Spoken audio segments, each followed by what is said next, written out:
Welcome back to Iguazu, everybody. Today, we continue expanding our cliffside area with this really cool capuchin monkey habitat.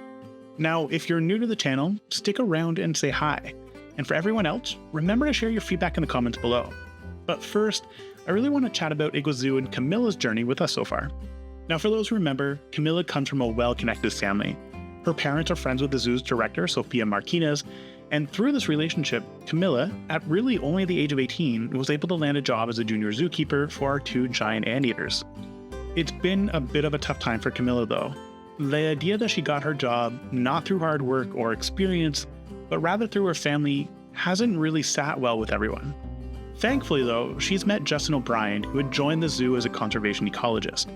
In fact, for those who remember, it was Justin who had discovered the lost alpacas and led the design team for their new habitat.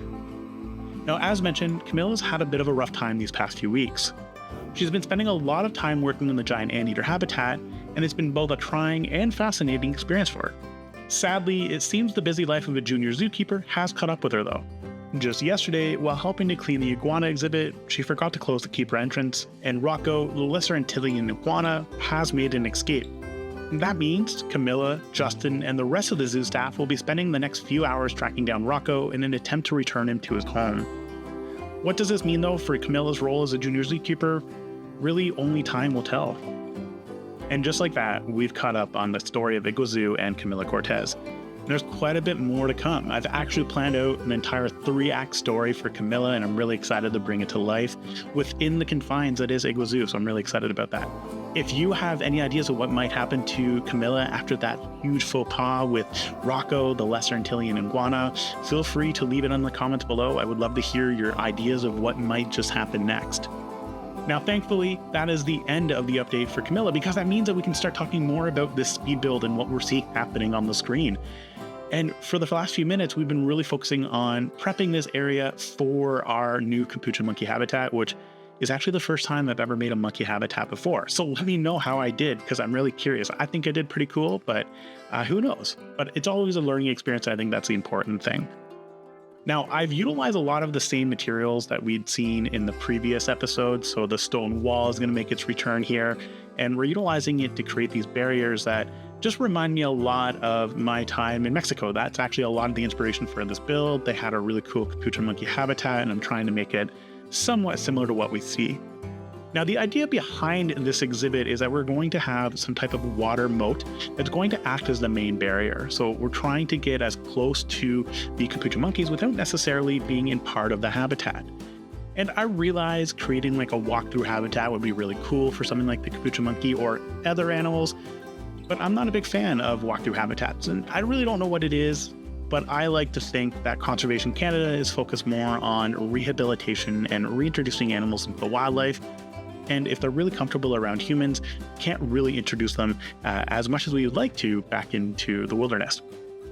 So with the majority of the front half of our habitat complete, it's time for us to start focusing on the back half, which is going to be the cliff face. And obviously not very safe to have a habitat right on a cliff. We don't want any of our monkeys to maybe fall or trip, and we also don't want any of our guests to do the same. So I kind of tried my hand at making this stone wall utilizing the faux trees and then just lowering them down at various heights in random rotations, and came up with this. Now, is it perfect? By no means. But I think it's part of the experience of trying something new and building something new, and even in hindsight, maybe adding some foliage is going to really just elevate it a little bit more. Speaking of things that we've seen before on the channel as well, you're very familiar with this banister. We used it in our alpaca habitat. Because we're in the same area, I felt it was okay for us to utilize the same barrier, but we're going to be focusing a lot more on that moat because that's going to be our actual barrier for the area. So after some fighting with all of the angles and our barrier finally placed, it's really time for us to make the interior of our habitat look a little bit more inviting. And I'm not a fan of the terrain. I think I've said this before. I say it often. I'm just not a really big fan of it. So I'm going to utilize a series of mossy rocks, and it's pretty easy. All you're going to do is place them at random intervals all over the place, layer them up because layering is always important, and then I'm going to add a little bit of water. And just like that, we've created a kind of mossy, rocky beach for our monkeys to utilize as part of the barrier. And then, of course, adding in some bracken, because bracken is like the best foliage when it comes to building in South America, adds that jungle vibe. Now, I'm only really focusing on the exterior here, and the reason why is because I want the interior to be somewhat more empty, so we can focus more on the animals, but we can also have that emptier area. Capuchin monkeys are actually quite small, so we don't really want them to be hidden in the foliage because it's not really good for our guests. Now, I was trying something here, and I'm actually kind of impressed that I came up with this idea. I was thinking that maybe we could set up some of these little pillars. They're all wood, and then we could have some fruit on it, and the idea behind it being that our capuchin monkeys would be able to eat in front of our guests. And then behind it, I was going to set up a climbing structure. I'm actually really proud of this climbing structure. It actually first came to life in Iguazu for our raccoon habitat, and I liked it so much I figured might as well utilize it. We are going to have to modify quite a bit, and the one thing you're going to see that's going to disappear in the final build are all these Australian planks. And originally the idea behind it was we could have the capuchin monkeys kind of hop along the planks, but for some reason they don't like to, and it ended up having them jump from one platform to the other and not use the rope. I really wanted them to use the rope because I thought it would be really cool, so I do go through and remove them out. Thankfully, though, the build itself remains roughly the same, and it's not too hard to create this yourself. Really, all it takes is 4 pieces. You're going to have your climbing structures, your platforms, if you will. You're going to have your African logs that we're utilizing, as well as some bunches of rope, and then, of course, our ropes that we're going to lead around. So really just 4 pieces. And then making them various different sizes and platforms really kind of adds a lot of additional depth. Now, again, it's not perfect, but I like to think that from a climbing structure perspective, it's fantastic. This is all you really need to create a really cool climbing structure for a small animal. Now, if you ask me to create something for a large animal, much like our jaguar in one of our previous episodes, maybe not so much. Maybe I do need to improve on a larger animal, but the smaller one, I think I got it down pat. Maybe a little bit of tweaking here and there to kind of create something a little bit more interesting, but in its heart, it's a fantastic build. Now, I've always struggled with foliage. I've been very honest about that in previous videos, and we've talked a lot about that.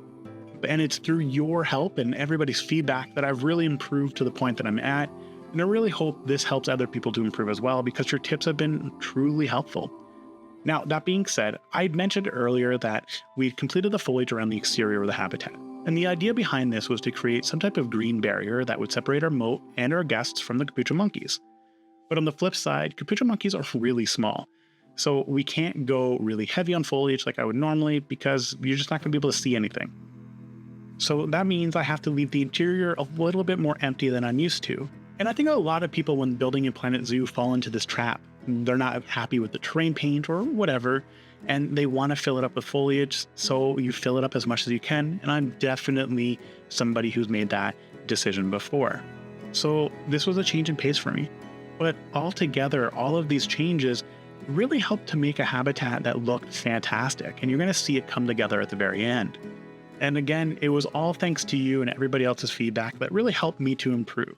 So I hope that I can help others to improve when they're playing Planet Zoo, and that you guys can make habitats that you're really happy with. Because remember, at the end of the day, as long as you're happy with it, that's all that really matters. So there are a few things that I really enjoyed about this habitat, and the first one you see happening right now is the tropical leaf litter. Huge fan of this particular piece. And then the second part is, of course, this dirt terrain paint. All the terrain paint in all of the biomes. I feel like this is the best terrain paint that you're going to see in game. A huge fan of it. Now, when you're building a habitat for your animals, it's always important to keep in mind the main things that you're going to need. You're going to need to have your hard shelter, you're going to have food and water, and there's 2 things I've forgotten in this habitat, which was food and water. So knowing that, after building it, I had to circle back through and add in some of these forage bins, and I really like how this worked out. More so because it's, I think, accumulation of all of these really cool techniques and ideas that have come together to create something truly unique. And this is the first time I've ever had a forage box fill in so well within the habitat that it even looks like it's more natural. And again, huge shout out to that tropical leaf litter for really making this happen. Of course, no build is complete without some jungle vines, and of course, these also act as additional climbing structures for our capuchin monkeys. So all said and done, this build from an exterior point of view is really coming together. Now, that being said, I can't show you everything that you're going to see, so instead I'm just going to share some aftershots of everything that's kind of come together from an exterior perspective. And here we can see our actual habitat. And on top of that, we also have some additional builds on the backside. These are really for more guest areas. I love these walls, they provide so much detail, but I felt adding in some additional ferns, in this case basket ferns, would work out really well. So with our exterior complete, it's time for us to shift focus onto our backstage area and den. And you've seen me build these before across many different zoos, and I think I've finally kind of gotten the hang on how to put together a backstage den. Originally, I'd placed some additional outlines. This was only so I understood where it would go, and it kind of helped me visualize what I wanted to do. Now it's time to bring it all to life, and the first things first is we're going to swap that all out for plaster. I don't know what it is about plaster, maybe it's the color scheme and maybe it's the texture, but I really like the way it works. And of course, I want to keep in mind that nothing ever really survives when you first plan it out. In this case, I wanted to go for a really cool looking L design and realized maybe that just wasn't enough room, especially if we're going to add in a keeper hut as well. On top of that, we wanted to keep in mind that our den's going to have two entrances. Of course, we have that main entrance, it's going to be for our staff, and then we need that den entrance into the backstage area for our capuchin monkeys. Originally, I opted to go for a pre-planned plaster piece. That's something that was on the grid. I realized that it was just a little too big and I didn't really like the way it looked. So instead, I utilized some panel pieces to make it all come together. The only downside of utilizing panel pieces in this case is that for some reason, the panel pieces are half the thickness of a regular build. Really don't know why it's like that, but of course, we're going to make it work and bring it all together. Now, you've seen me build backstage areas before, specifically on the interior, and this is our tried and true method. I'm a huge fan of adding in some painted brick, and of course coloring it a little differently, in this case going for a pale yellow-orange. That kind of seems fitting because my favorite color is orange, so I like how this kind of all turns around. Now, the reason why I like to do this is from an interior perspective, you're not going to have plaster all over the wall, it's harder to keep clean, so having the painted brick just makes more sense. Now on top of that, it does take a little bit more work though, because you have to go through and piece everything together, especially when we're working around these weird obstacles and angles. But thankfully, when it comes to painted brick, you have tons of different variations to utilize. So if you're looking to add a little bit of extra detail to your backstage areas, painted brick is the definite go-to for this particular build. Now, of course, mistakes will always happen. In this case, they're fairly easy to recover from because you're still in the building process. And I wanted to make sure to add in a little keeper hut here as well. So with the majority of the interior planned out, it's time for us to focus a little bit more on the exterior. And because it's so close to our guests, we want to make sure it looks really good, and there's a few ways for us to do this. Right off the bat, utilizing the Planet Zoo wall trim, it just acts as a fantastic way to add some really nice clean borders to your build, and it also is a colorable piece, so if you're not happy with black, feel free to color it whatever color you want. I'm finding that I'm using these a lot more than I ever really did before.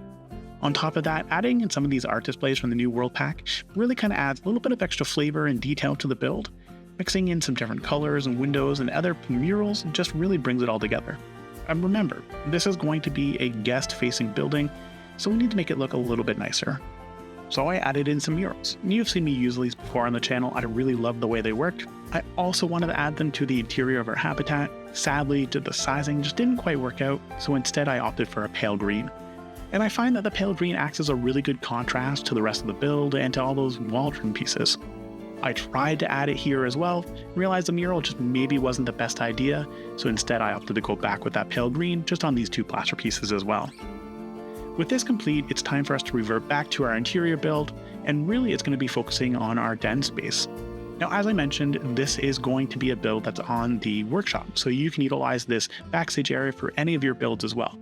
I've built it really to focus on more of our capuchin monkeys and monkeys in general and primates, but you can adjust this for whatever you would like, and I like to think that this will help you to create something really cool for your own zoos, and hopefully it provides some inspiration. Now, we've talked a lot about what's next on the channel, and I did post a few updates recently on what to expect, and I kind of wanted to take the last few minutes to talk about that as well with you guys. Of course, Planet Zoo is not ending. Planet Zoo is like my bread and butter. I love what I do here. I love building zoos because I don't get to go live near a zoo, so this is my way of experiencing that. You can always provide feedback on what you think goes into a zoo and help me to shape our zoos to become even better, and I really appreciate that. On top of that, Prehistoric Kingdom is definitely on the works, and in fact, I'm planning for our next episode to be a Prehistoric Kingdom episode. I already started playing around with it, and I think there's a few details that I really love that I'm kind of sad that Planet Zoo doesn't have, but I think that's besides the point. Of course, we are also going to go back to Cedar Brook Park Zoo as well, so expect our next Planet Zoo video to maybe be a little bit of an update on Cedar Brook Park Zoo. And just like that, we are at the end of the episode. I've had a lot of fun with this particular build. I think I've tried some really cool different techniques, and you're going to see a lot more of it in our ending cinematics. And I really couldn't have done this without you guys. Your support has helped out. On top of that, we had some micro builds that are going to extend a lot of additional features to this area. I'm really excited about that. But I need your help with something. Our first area for Iguazu was called the Hidden Temples of Igau-Zoo, and I thought it fit because it was a lot of temple builds. This area is built on a cliff, and I don't have an idea for the name. I would love your suggestions on that. So in the comments below, leave some suggestions on what you would name this area. And don't forget about Camilla and her journey. I would love to hear your thoughts on what's going to happen next with both Camilla and Rocco, our missing iguana. And with that, we are at the end. I've attached a few photos and cinematic shots of the final build to show off our latest addition to Igua-Zoo. Now, don't forget to hit that like button, as it really helps me out. And of course, thank you for the support, and ciao for now.